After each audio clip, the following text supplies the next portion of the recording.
There are moments in life when silence becomes too heavy to carry.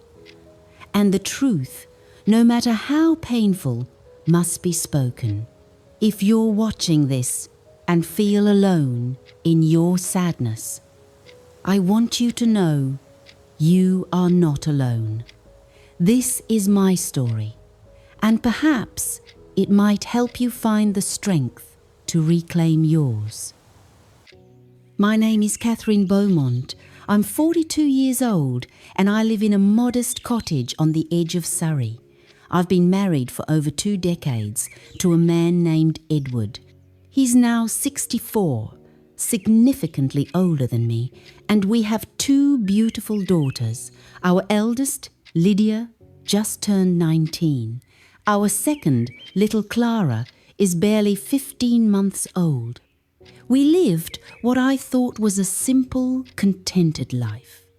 Edward worked in estate management while I stayed home, raising our children and tending to our home.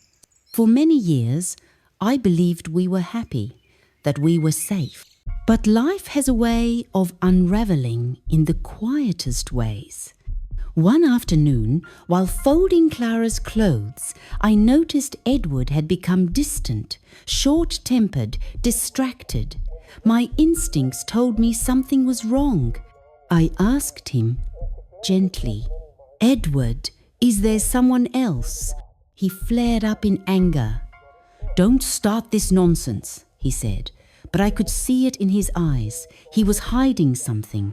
That night, when he fell asleep, I looked at his mobile, something I had never done before. He caught me, he shouted, he was furious, but I needed answers. Days later, I checked our phone bill. There was a number he had dialed dozens of times, every day, sometimes twice. I called it. A woman answered. Her voice was calm, cold. She was Edward's lover. She was my age, married too, with a child. She said, "It's not my problem if your husband chose me." My hands shook, my world cracked. When I confronted Edward again, he didn't deny it. He said, "I'll end it when I'm ready. You don't tell me what to do." This wasn't the first time. He had done this before, years ago when Lydia was just born. I forgave him then. I believed he had changed. I was wrong. Now I feel trapped. I am on leave from my work as a teaching assistant. Our mortgage is in my name, but the payments come from us both. With maternity support ending soon, we need his income. He knows this. And because of that, he holds power over me. He started staying out all night. No explanation, no messages. He returned in the mornings, bitter and angry. I would wait all night, worried, pacing, holding Clara close. Then he announced he needed a break and planned a trip, alone. I asked if we could go together. He said no. Money started vanishing. I saw transactions for jewelry, for expensive meals in restaurants we never went to. He was spending our family's money on her. Our finances are strained.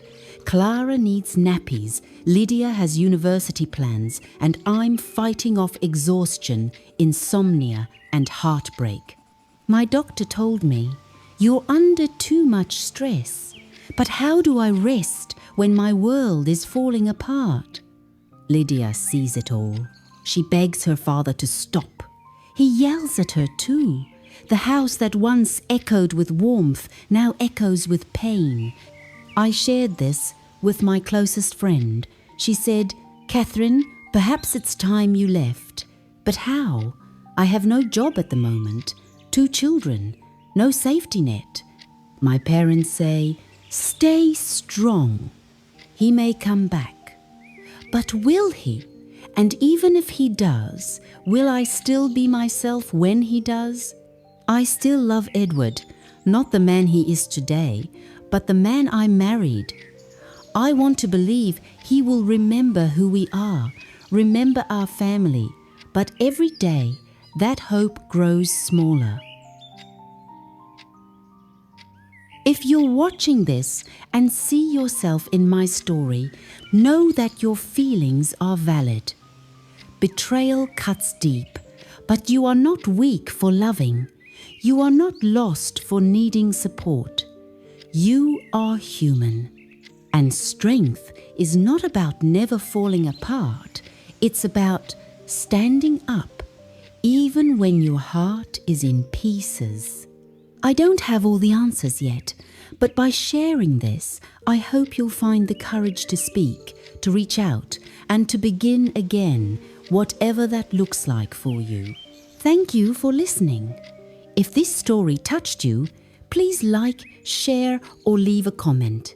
You never know who might need these words today.